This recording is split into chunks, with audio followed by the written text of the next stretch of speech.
उत्तर पूर्व, अद्भुत, रोमांचक और मनोहारी, उसकी छटा को समेटती रेडियो डायरी, जिसके पन्ने खुलते हैं हर रविवार शाम 5:30 बजे गोल्ड पर। पूर्वोत्तर डायरी। सभी श्रोताओं को नमस्कार। पूर्वोत्तर डायरी के इस नए अंक में आप सभी का स्वागत है। हर रविवार शाम 5:30 बजे इस कार्यक्रम में हम मिलते हैं और पूर्वोत्तर राज्यों की झलक आपके लिए लेकर आते हैं। आज फिर इस कार्यक्रम में हम पूर्वोत्तर राज्यों की रंगारंग संस्कृति से आपको परिचित करवाने के लिए हम उपस्थित हैं। आपके साथ मैं हूं कमल कुमार प्रजापति। पूर्वोत्तर डायरी। श्रोताओं, भारत का पूर्वोत्तर हिस्सा लगातार विकास के पथ पर अग्रसर है और सरकार की विभिन्न विकास की योजनाओं से हमें ये परिवर्तन बीते कुछ वर्षों में देखने को भी मिला है। बीते सप्ताह यानी 27 और 28 अप्रैल को प्रधानमंत्री नरेंद्र मोदी की सिक्किम यात्रा भी इस दिशा में एक महत्वपूर्ण पड़ाव रही। प्रधानमंत्री नरेंद्र मोदी ने अपनी सिक्किम की इस यात्रा में जहां एक तरफ सिक्किम को 4000 करोड़ रुपए से अधिक की विकास परियोजनाओं की सौगात दी, वहीं दूसरी तरफ प्रधानमंत्री नरेंद्र मोदी ने सिक्किम के 50वें स्थापना समारोह के समापन दिवस पर हिस्सा भी लिया और इस समारोह के अवसर पर जनता को संबोधित भी किया। तो हम अपने श्रोताओं को कार्यक्रम की शुरुआत में ये विशेष रिपोर्ट सुनवाने जा रहे हैं, जिसमें हमने प्रधानमंत्री की इस यात्रा के संबंध में चर्चा की है। साथ ही प्रधानमंत्री ने जिन विकास परियोजनाओं का उद्घाटन और शिलान्यास किया और जिससे सिक्किम की विकास की रफ्तार और तेज होने वाली है, उन परियोजनाओं का भी हमने विस्तार से इस रिपोर्ट में विश्लेषण किया है। तो आइए ये खास रिपोर्ट सुनते हैं।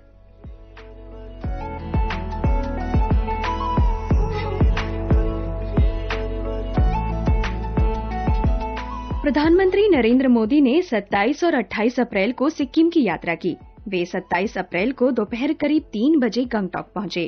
28 अप्रैल को सुबह करीब 9:30 बजे प्रधानमंत्री ने गंगटोक के आर्किडोरियम का दौरा किया। यहाँ राज्य की प्राकृतिक विरासत को प्रदर्शित करने के लिए स्वर्ण जयंती मैत्री मंजरी पार्क को एक आधुनिक ऑर्किड अनुभव केंद्र के रूप में विकसित किया गया है। इसके बाद सुबह करीब 10 बजे प्रधानमंत्री ने गंगटोक के पलजोर स्टेडियम में सिक्किम के 50वें राज्य स्थापना वर्ष समारोह के कार्यक्रम में हिस्सा लिया। इस दौरान उन्होंने राज्य में 4000 करोड़ रुपए से अधिक की 30 से ज्यादा विकास परियोजनाओं का उद्घाटन और लोकार्पण किया। ये परियोजनाएं सड़क, संपर्क, स्वास्थ्य, शिक्षा, बिजली, शहरी विकास, पर्यावरण, पर्यटन और कृषि जैसे कई क्षेत्रों से जुड़ी है। इनका उद्देश्य सिक्किम के समग्र और समावेशी विकास को तेज करना है।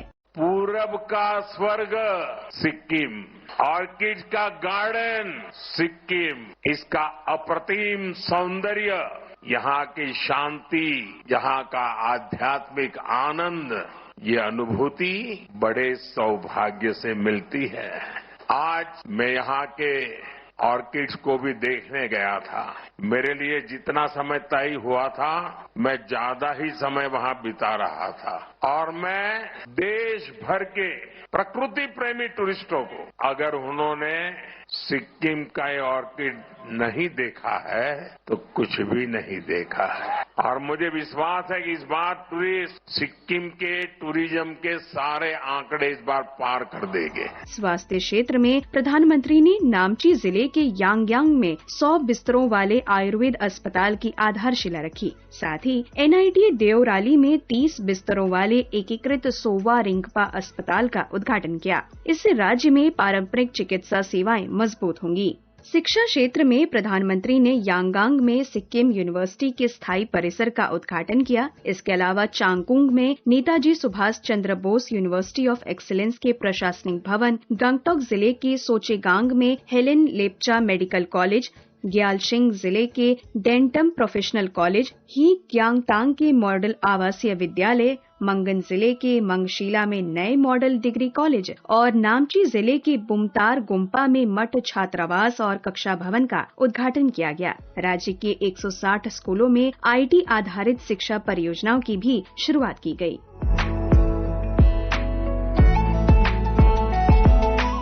सड़क संपर्क बेहतर करने के लिए प्रधानमंत्री ने तिस्ता नदी पर सिरवानी और लोअर सामदोंग में 2 डबल लेन स्टील आर्च पुलों की आधारशिला रखी।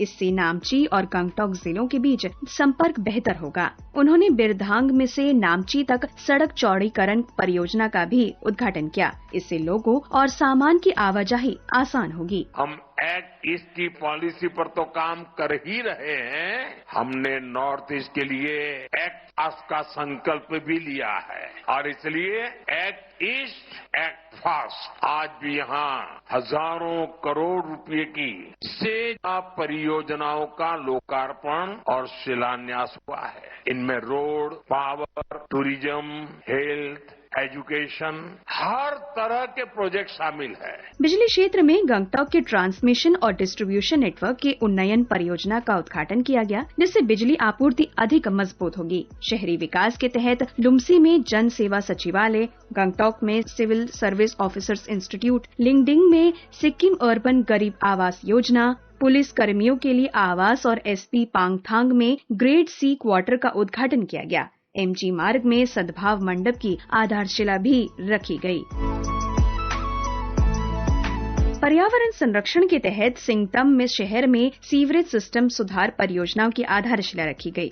गंगटोक के जोन 3 में रानीचू नदी प्रदूषण नियंत्रण योजना का भी उद्घाटन किया गया। पर्यटन और आध्यात्मिक पर्यटन को बढ़ावा देने के लिए गंगटोक के रिज क्षेत्र के पुनर्विकास, सोरेंग के डोडक में इको टूरिज्म सुविधाओं, कैलाश मानसरोवर यात्रा से जुड़ी सुविधाओं, नामफिंग में यात्री निवास और ग्यालशिंग जिले के सिलनोन में इको पिलग्रिमेज कॉम्प्लेक्स परियोजना की शुरुआत की गई। प्रधानमंत्री ने सिक्किम में इफ्को प्रोसेसिंग प्लांट का उद्घाटन किया, जिससे कृषि प्रसंस्करण को बढ़ावा मिलेगा और किसानों को फायदा होगा। पाक्योंग जिले के रंगपो में इंडोर क्रिकेट सुविधाओं का भी उद्घाटन किया गया। अपने संबोधन में प्रधानमंत्री ने कहा कि सिक्किम की प्राकृतिक सुंदरता, स्वच्छता, सांस्कृतिक विविधता और लोगों का स्नेह उन्हें हमेशा प्रभावित करता है। उन्होंने कहा कि राज्य की 21 समुदायों की सांस्कृतिक झलक देश की एक भारत श्रेष्ठ भारत की भावना को मजबूत करती है। उन्होंने कहा कि केंद्र सरकार के लिए पूर्वोत्तर क्षेत्र भारत की अष्टलक्ष्मी है और यहाँ तेजी से विकास कार्य किए जा रहे हैं। हमारे लिए नॉर्थ ईस्ट केवल देश का एक अहम हिस्सा ही नहीं है, बल्कि ये भारत की अष्टलक्ष्मी है। प्रधानमंत्री ने कहा कि सड़क, रेल और पर्यटन सुविधाओं को मजबूत किया जा रहा है। उन्होंने सेवोक रांगपो रेलवे लाइन और बागडोगरा गंगटोक एक्सप्रेसवे जैसे परियोजनाओं का भी उल्लेख किया। प्रधानमंत्री ने कहा कि सिक्किम जैविक खेती के क्षेत्र में पूरे देश के लिए एक उदाहरण है। बड़ी इलायची, अदरक, हल्दी, कीवी और एवोकाडो जैसे उत्पाद राष्ट्रीय और अंतर्राष्ट्रीय बाजारों तक पहुंच रहे हैं। उन्होंने कहा कि किसानों को बेहतर बाजार उपलब्ध कराने के लिए प्रोसेसिंग सुविधाएं बढ़ाई जा रही है। उन्होंने राज्य में खेल प्रतिभाओं की भी सराहना की और कहा कि फुटबॉल, बॉक्सिंग और तीरंदाजी जैसे खेलों में सिक्किम के युवा अच्छा प्रदर्शन कर रहे हैं। प्रधानमंत्री ने स्वास्थ्य सुविधाओं की विस्तार, आयुष्मान भारत योजना, जन औषधि केंद्रों और वरिष्ठ नागरिकों को मुफ्त इलाज जैसे योजनाओं का भी जिक्र किया। उन्होंने पर्यावरण संरक्षण के लिए सिक्किम के लोगों की भी सराहना की और एक पेड़ माँ के नाम तथा मेरो रुख मेरो संतति जैसे अभियानों की तारीफ की। प्रधानमंत्री ने कहा कि केंद्र सरकार सिक्किम के विकास के लिए लगातार काम करती रहेगी और राज्य को नई ऊंचाइयों तक पहुंचाने में कोई कमी नहीं छोड़ी जाएगी। प्रधानमंत्री की ये यात्रा सिक्किम के 50वें राज्य स्थापना वर्ष के अवसर पर काफी महत्वपूर्ण रही और इससे राज्य के विकास को नई गति मिलने की उम्मीद है। पूर्वोत्तर डायरी के लिए मैं वैष्णवी।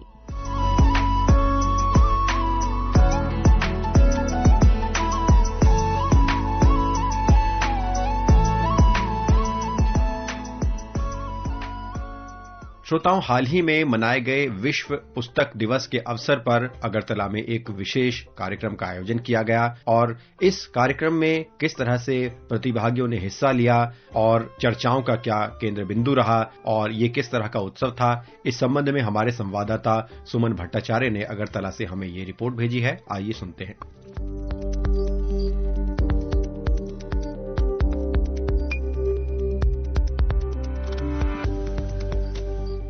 किताबें, ज्ञान, कल्पना और प्रेरणा का अनंत खजाना। इस अमूल्य धरोहर का उत्सव मनाने के लिए हर साल 23 अप्रैल को विश्व पुस्तक दिवस मनाया जाता है। जो विलियम शेक्सपियर की जयंती के रूप में भी जाना जाता है। इसी भावना को जीवित रखते हुए रविवार 26 अप्रैल को अगरतला प्रेस क्लब में एक विशेष साहित्यिक कार्यक्रम का आयोजन किया गया।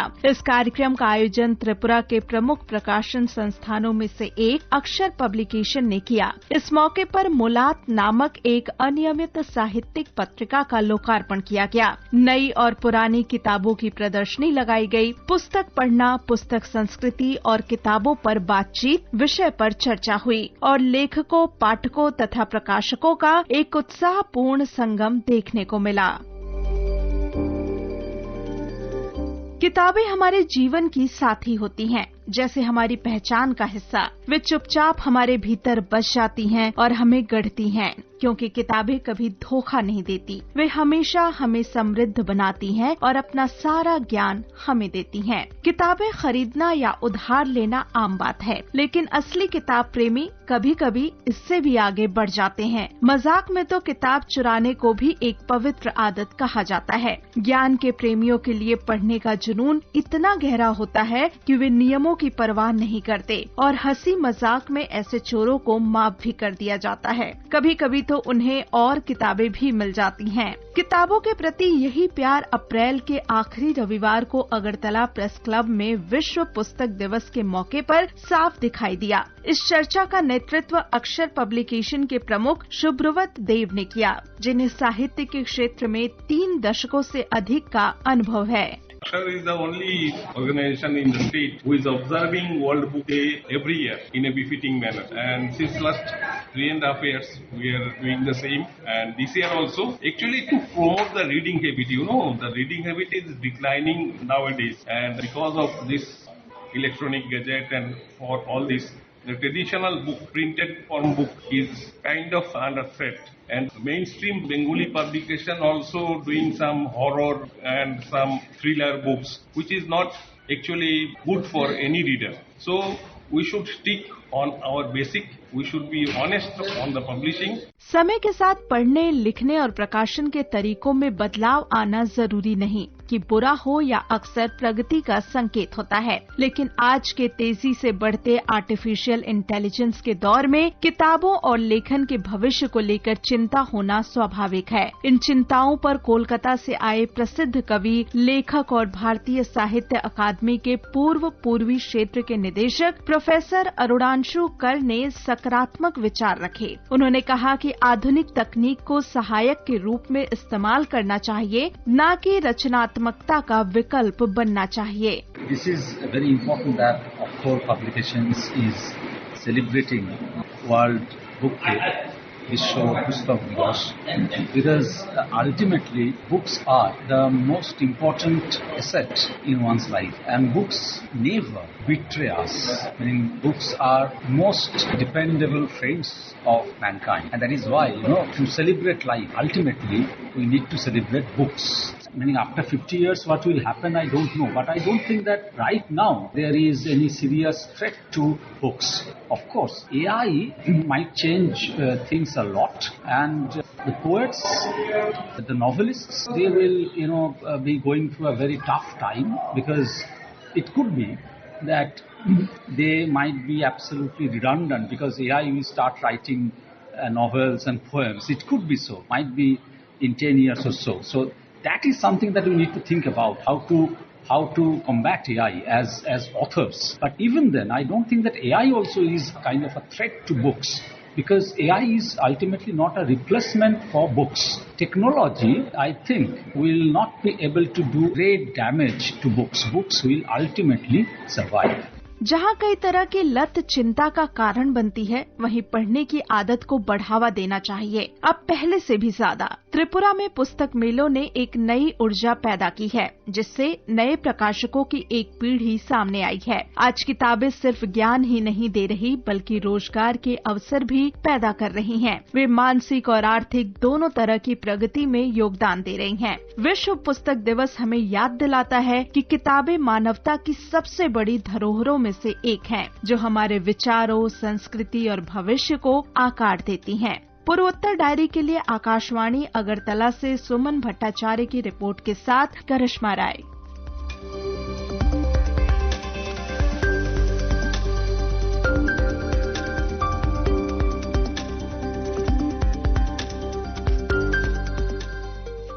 अरुणाचल प्रदेश में असम सहित एक संयुक्त सीमा सर्वेक्षण की शुरुआत हुई और सर्वे ऑफ इंडिया और अरुणाचल सरकार के द्वारा ये एक अंतर्राज्यीय सीमा सर्वेक्षण किया जा रहा है।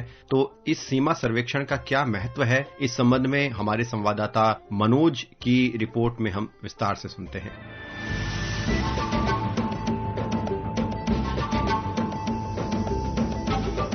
अरुणाचल प्रदेश असम सीमा सहित राज्य के सीमा मामले विभाग द्वारा संयुक्त अंतर्राज्यीय सीमा सर्वेक्षण लोअर सियांग और ईस्ट सियांग जिले में शुरू कर दिए गए हैं। ये सर्वेक्षण असम सरकार और सर्वे ऑफ इंडिया के समन्वय से किए जा रहे हैं। विभाग द्वारा कहा गया है कि ये सर्वेक्षण चरणबद्ध और स्ट्रेच वाइज तरीके से किए जा रहे हैं। इनमें अरुणाचल प्रदेश के संबंधित जिलों को असम के उनके समकक्ष जिलों धेमाजी और तिनसुकिया के साथ जोड़ा गया है। ये प्रक्रिया अंतर्राज्यीय सीमा के चिन्हित हिस्सों को कवर करती है, जिसका उद्देश्य जियोस्पेशियल के आधार पर सीमा का सौहार्दपूर्ण, वैज्ञानिक और जमीनी स्तर पर स्पष्ट निर्धारण करना है। ईस्ट सियांग जिले के संयुक्त सर्वेक्षण ओयान जामपानी क्षेत्र में ईस्ट सियांग और धेमाजी की टीमों द्वारा शुरू किया गया है, जिसमें सर्वे ऑफ इंडिया के अधिकारी भी मौजूद रहे। इस दौरान किसी भी पक्ष से कोई समस्या या विवाद सामने नहीं आया। इसी तरह लोअर सियांग जिले में भी सर्वेक्षण स्वीकृति योजना के अनुसार शुरू किया गया है। वहीं लोअर दिबांग वैली जिले में भी तिनसुकिया प्रशासन के सहयोग से सर्वे कार्य जारी है।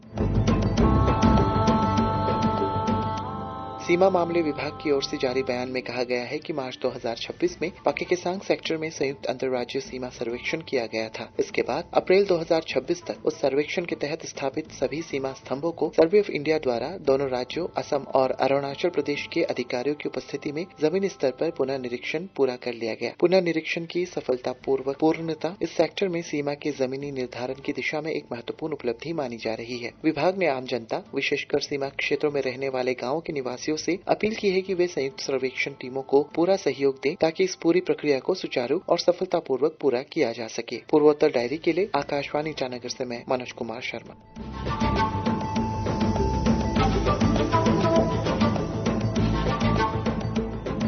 श्रोताओं, हमने कार्यक्रम की शुरुआत में प्रधानमंत्री के सिक्किम दौरे की बात की थी और हमने जिक्र भी किया था कि किस तरह से प्रधानमंत्री ने विभिन्न विकास परियोजनाओं का उद्घाटन और शिलान्यास किया। एक और महत्वपूर्ण पहल प्रधानमंत्री द्वारा इस यात्रा में शुरू की गई। बीसीसीआई की 6 क्रिकेट अकादमियों की शुरुआत प्रधानमंत्री ने की और माना जा रहा है कि बीसीसीआई की इन क्रिकेट अकेडमीज के उद्घाटन से, इनकी शुरुआत से पूर्वोत्तर भारत में क्रिकेट की प्रतिभाओं को सामने लाने में मदद मिलेगी और खासतौर पर जो भारत का पूर्वी हिस्सा है, यहाँ प्रतिभाओं को मुख्य धारा में जोड़ने में इससे और मदद मिलेगी। तो आइए हम अपने सहयोगी विशेष की इस रिपोर्ट में इस बारे में और विस्तार से सुनते हैं।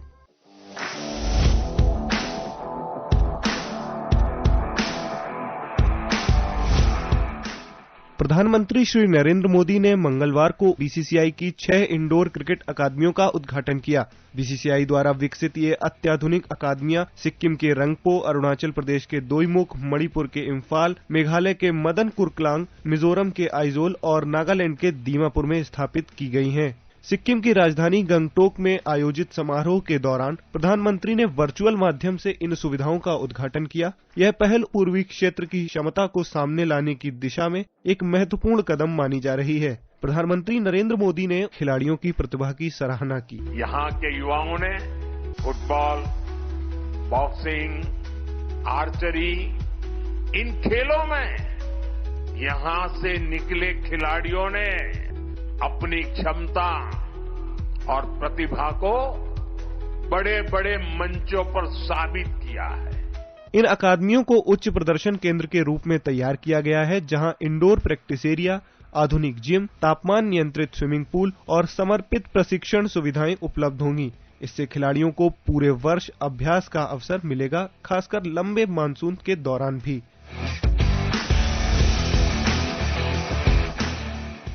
कार्यक्रम में आईसीसी के अध्यक्ष जय शाह सहित बीसीसीआई के कई वरिष्ठ अधिकारी मौजूद रहे। बीसीसीआई के अनुसार इस परियोजना की शुरुआत 2024 में की गई थी, जिसका उद्देश्य उत्तर पूर्व में क्रिकेट पारिस्थितिकी तंत्र को मजबूत करना है। उत्तर पूर्वी भारत के खिलाड़ी पहले ही कई खेलों में देश का नाम रोशन कर चुके हैं, लेकिन क्रिकेट में यहां से खिलाड़ियों की संख्या अभी भी कम है। ऐसे में बीसीसीआई की इन नई अकादमियों से आने वाले समय में क्रिकेटरों की संख्या बढ़ने की उम्मीद है। पूर्वोत्तर डायरी के लिए विशेष शुक्ला।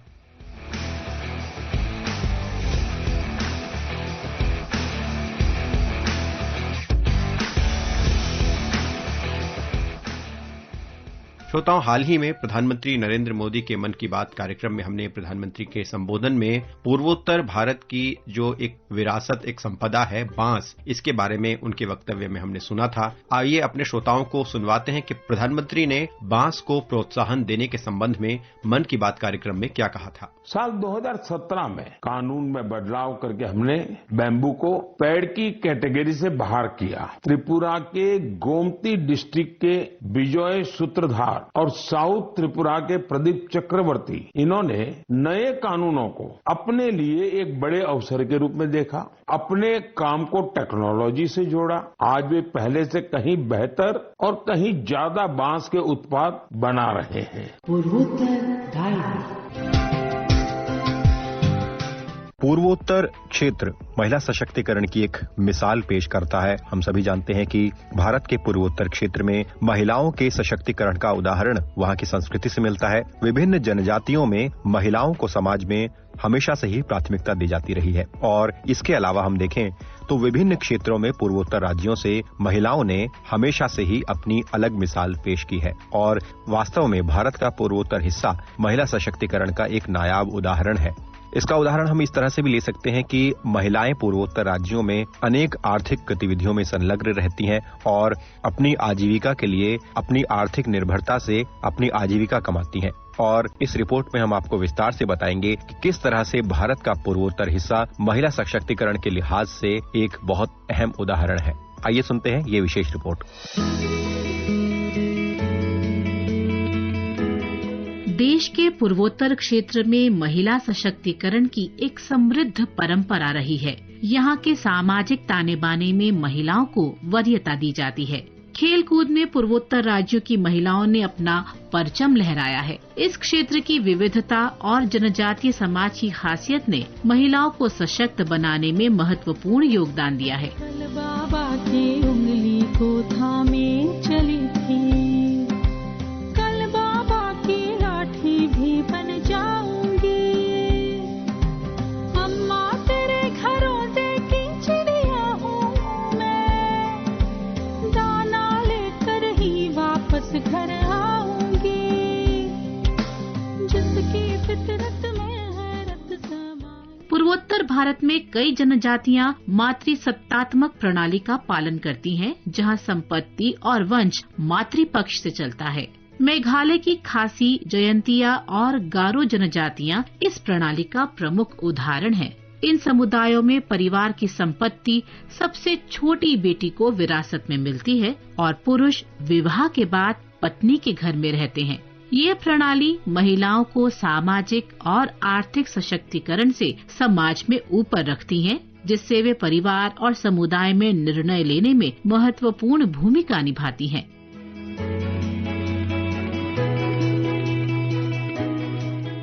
मणिपुर में ईमा मार्केट या मदर मार्केट एक प्रमुख उदाहरण है, जहां लगभग 5000 महिलाएं व्यापार करती हैं। ये एशिया का सबसे बड़ा ऐसा बाजार है जिसे महिलाएं संचालित करती हैं। ये बाजार महिलाओं की आर्थिक स्वतंत्रता और सशक्तिकरण का प्रतीक बन गया है। इस बाजार में महिलाएं हस्तशिल्प, कृषि उत्पाद और वस्त्र जैसी कई वस्तुओं का व्यापार करती हैं, जिससे उनकी आर्थिक स्थिति मजबूत होती है।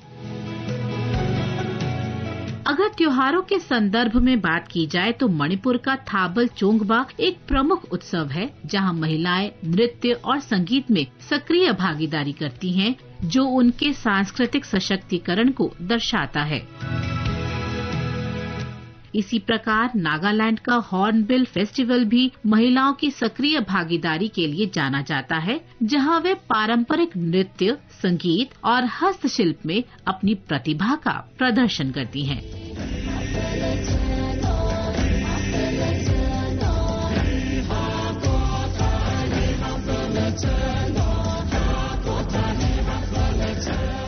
खेलकूद के क्षेत्र में पूर्वोत्तर भारत की महिलाएं उल्लेखनीय प्रदर्शन कर रही हैं। मणिपुर की मैरी कॉम मुक्केबाजी में विश्व चैंपियन बनी है, जो इस क्षेत्र की महिलाओं की क्षमता और दृढ़ता का प्रतीक है। उनकी सफलता ने न केवल मणिपुर बल्कि पूरे देश की महिलाओं को प्रेरित किया है।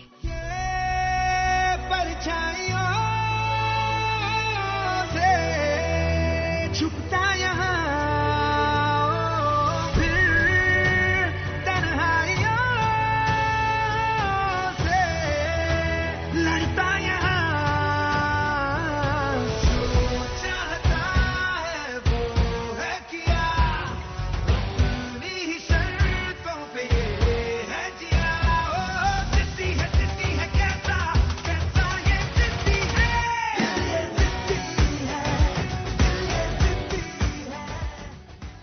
इसके अलावा असम की हिमा दास ने एथलेटिक्स में अंतर्राष्ट्रीय स्तर पर सफलता हासिल की है, जिससे क्षेत्र की अन्य महिलाओं को खेल कूद में करियर बनाने की प्रेरणा मिली है।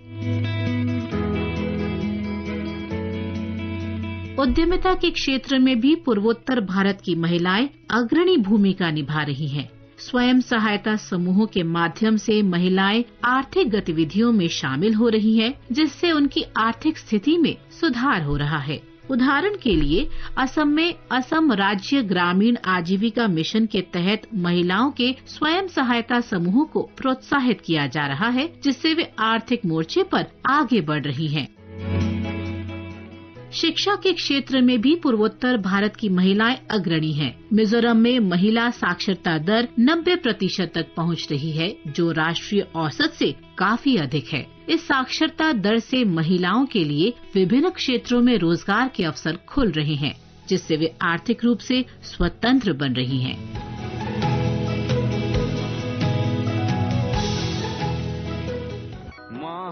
बाहु ब्रह्मपुत्र महामिलनर तीर्थ कत युग धरि আহিছে प्रकाशी समन्वयर अर्थ। महाबाहु ब्रह्मपुत्र महामिलनर तीर्थ कत युग धरि আহিছে प्रकाशी समन्वयर अर्थ। महाबाहु ब्रह्मपुत्र। श्रोताओं, उम्मीद है आज का अंक आपको पसंद आया होगा। अपनी प्रतिक्रियाएं हम तक लगातार पहुंचाते रहिए। हमारी ईमेल आईडी आप नोट कर सकते हैं। ईमेल आईडी है airnsdtalks@gmail.com और हमारा व्हाट्सएप नंबर है 9289094044।